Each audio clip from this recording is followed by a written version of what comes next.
So today I picked up this. It is a Craftsman generator, and it's basically just a rebranded Briggs and Stratton. The machine looks pretty complete. I don't really see anything broken or missing.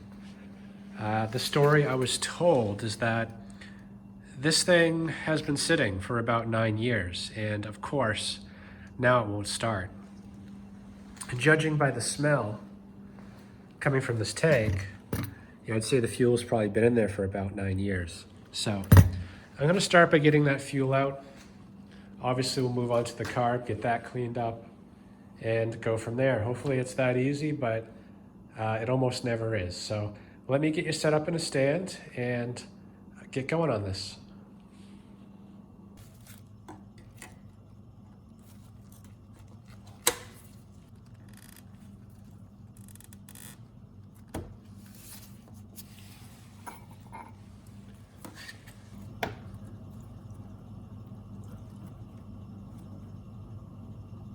Fuel color does not look that good. And I think I knew that from the smell. But there's also water down there. If you look at the very bottom, probably the bottom third, it's a different color. That's all water. And most likely that is why, well, I don't know if that's why this isn't running, but if there's water in that carburetor, there could be nothing else wrong. And water alone will cause it to not start. So maybe we'll get lucky. Maybe it just needs to be, needs the bowl drained.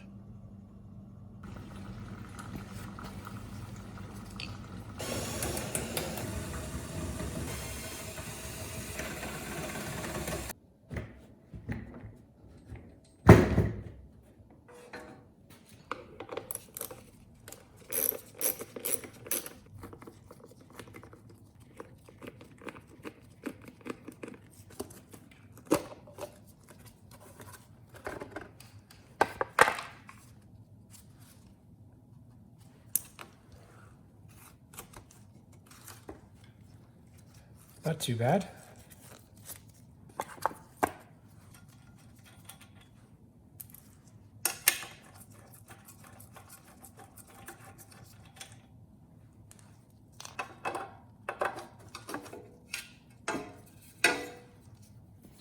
So to get this carburetor off, you can't just slide it off like most carbs.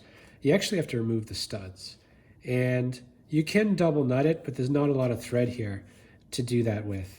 A better way to do it is actually using a Torx socket, which is what this is. And it fits right on here perfectly and will loosen these studs.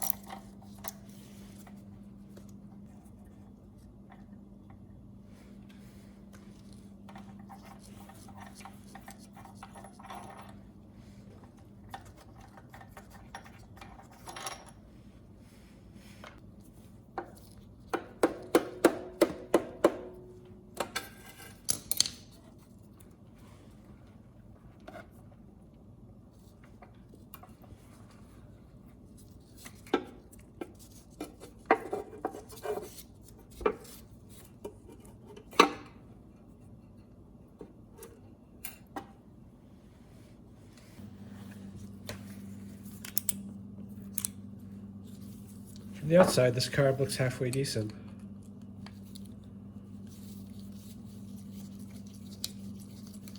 What do you think the inside's gonna look like?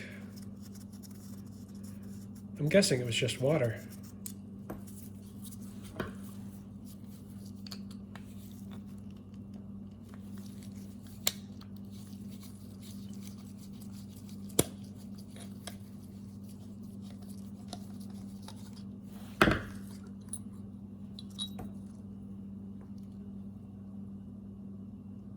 That looks pretty good. I mean, a little bit of debris in the bowl, but not bad. The main jet, it's hard to tell, but it does looks like it is clogged.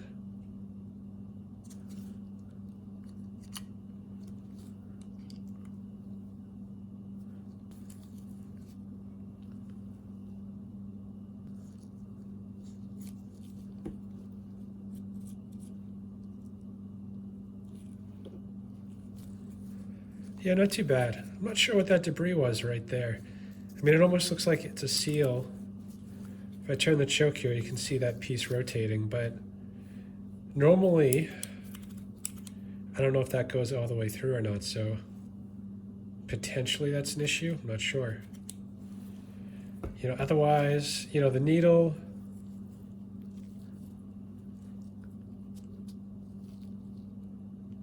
looks a little rough. I'm not sure how that's going to work, but we'll try it. And then this jet, let me get a light. Actually, that jet isn't clogged. So yeah, this was probably just a water issue.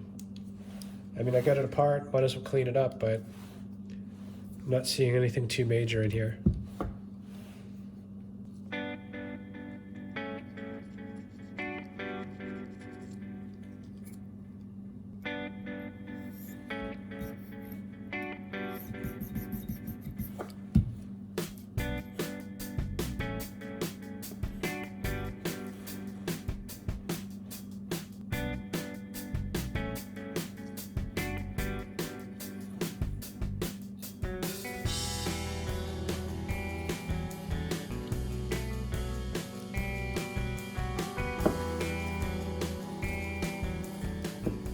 That's pretty much it. Just cleaned out the bowl, made sure all the passages were clear. And I don't think we need the ultrasonic for this one, so I'm just going to put it back together and we'll give it a try like this.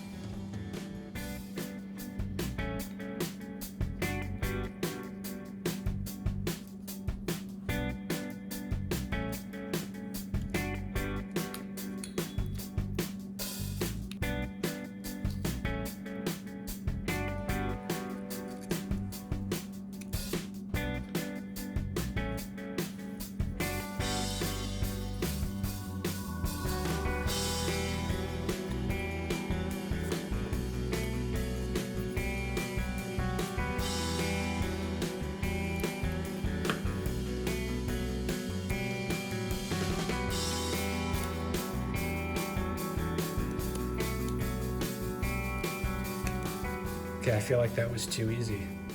So I'm just gonna get this back on the machine, bring it outside and give it a try.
Got the spark tester hooked up.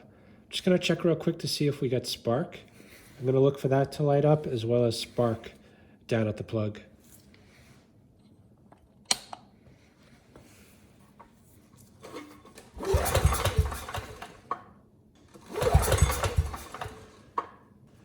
I've got no spark. Okay, we don't have any spark. That switch is on. You know, I have it grounded to the frame, also touching here, which should also be grounded. And there's absolutely no sign of a spark. So either that switch is bad or down here there's actually an oil sensor, which is somewhat of a rarity on these generators. So maybe we don't have enough oil, but I tend to believe maybe we have a bad coil in here. So I'm gonna get this tin off, unplug the wire directly from the magneto and see if that brings spark back. Okay, we got plenty of oil.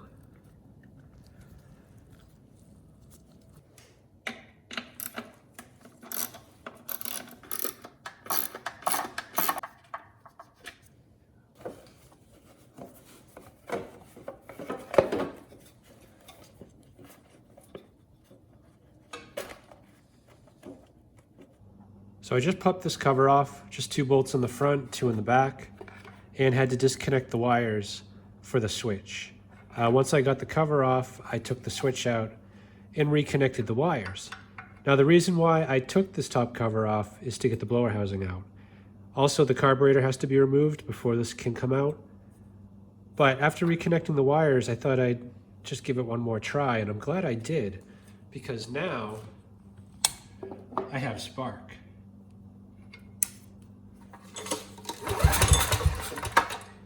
And hit the switch to off. No spark. So I'm not sure what I did. I inspected these wires pretty thoroughly. I don't see anywhere where it would be grounding out, so I'm not sure, but I think we're good at least to bring this outside and start it up. I know the fuel situation's probably sorted. We got spark, obviously. I know we have compression, and most likely we have timing. So from an engine point of view, I think we're good. But before starting it, I do want to pop the cover off the stator and just take a look at those windings.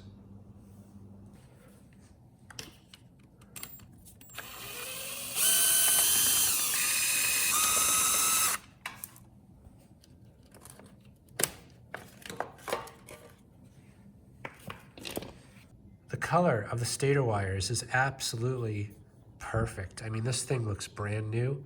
The ropes also, none of them are broken or burned looking. Also the rotor, which is the part in the middle here, same thing. The copper looks in very good shape. So this generator has not seen much action, which is good. You never know when you buy these things what you're gonna get, but on visual inspection, I'm not expecting that we're gonna have a power problem.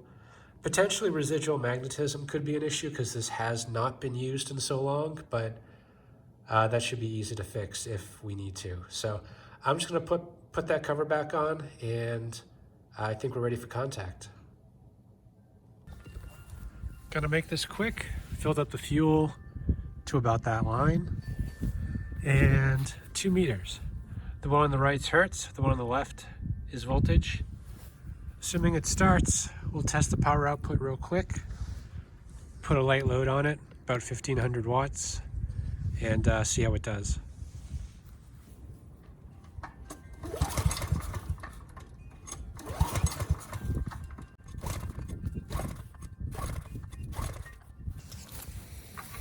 So it's not starting. I'm just going to disconnect the oil sensor and try it again.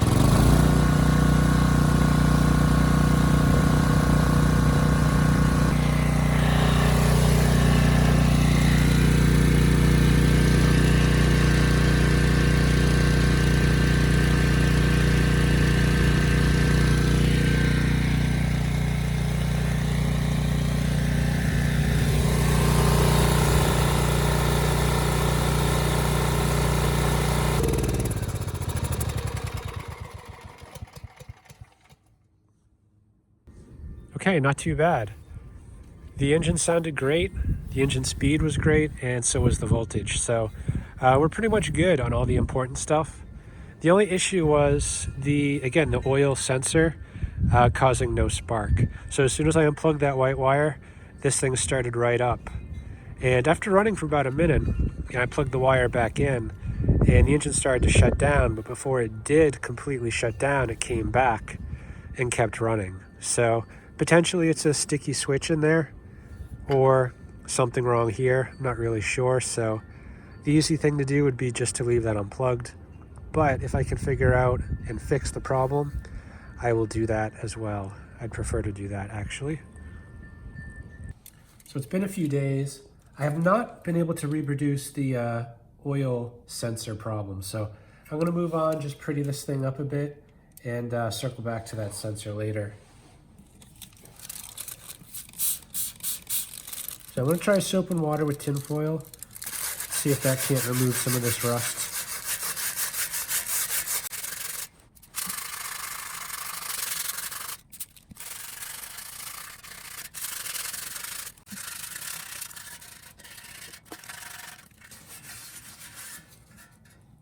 Okay, not too bad. Definitely better than it was before. It does need a little bit of paint, so I'm gonna just knock that off, maybe down there as well on both sides, and just freshen up just those areas a bit.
It only took 4 days, but I think we're back to no spark.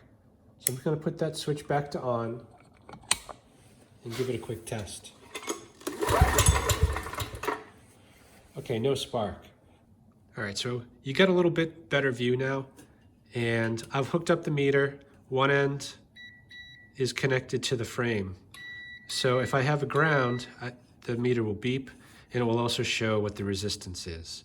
So what I'm gonna do first is actually just remove the wire down here.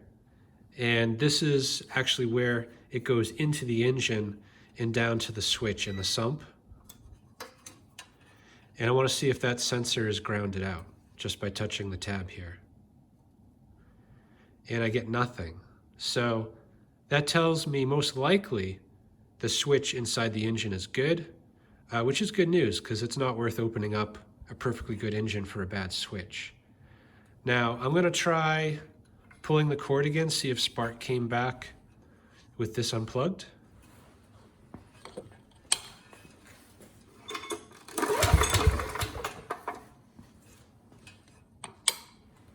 And we still have no spark. So now that we've ruled out the switch inside the engine, I'm gonna hopefully prove that this module here is the problem.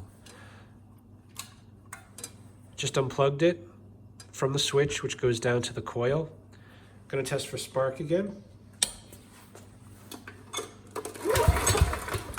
And spark came back.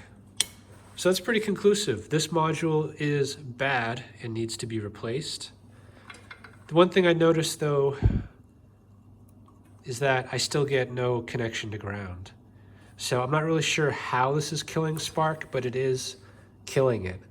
So I'll get one of these ordered, put a new one in, and we should be good to go. Okay, new parts here. It's actually a used part, but that's okay. I'm kind of rolling the dice with this. This part they don't make anymore, and this one is a different part number. So there's no direct alternate parts listed for this, so I just got one from a similar engine. It was actually another 10 horsepower Briggs. Slightly newer model than this engine. I think this one should work fine, but we'll just get the old one off and test it out, see how it does.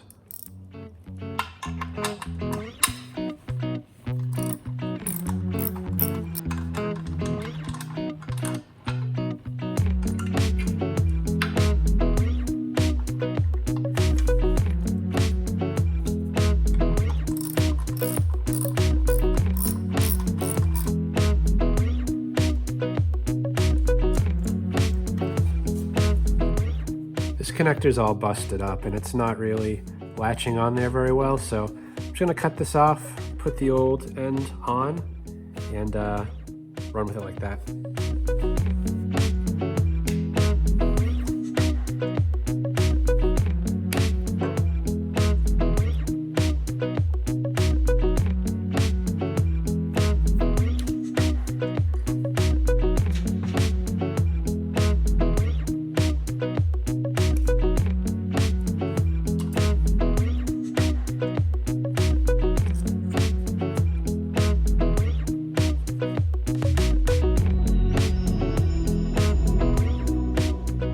In case you're wondering, my son heard me complaining I didn't have a pair of helping hands.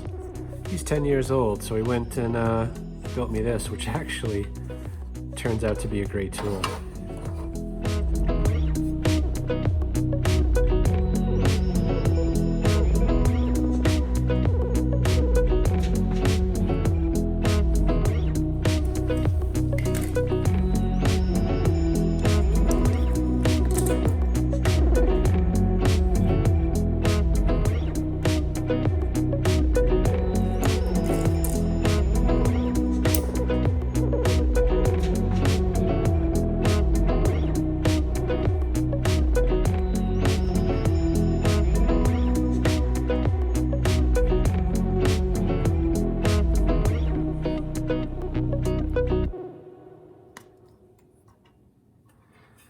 Okay, perfect. Let's make sure we still have spark with everything hooked up. And we do. Good. So I think we're pretty much all set. I'm just going to put everything back together and we'll bring it outside for hopefully the final test.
It's been about 6 days. Just going to test that new oil module real quick. Yeah, I already know this thing makes power, so I'm not going to run it long. Just want to see that it starts.